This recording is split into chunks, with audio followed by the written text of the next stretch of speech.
¿Y si te digo que no necesitas herramientas especiales para cambiar los bujes de la barra estabilizadora y solucionar ese ruido molesto en baches? Muchos creen que ese sonido clonk, clonk, al doblar o pasar por hondonadas, es del amortiguador. Pero a menudo es el buje de la barra estabilizadora seco, rajado o desgastado. Esta pieza mantiene la estabilidad del carro en curvas. Cuando falla, pierdes agarre y empiezas a escuchar el ruido. Lo revisé, levanté el auto, aflojé las tuercas, saqué los brazos y cambié las gomas sin prensa ni herramientas costosas.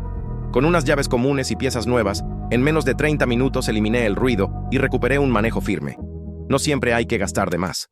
A veces, solo hace falta saber qué revisar y cómo hacerlo bien. Si quieres aprender estos detalles como un profesional, comenta Mecánica.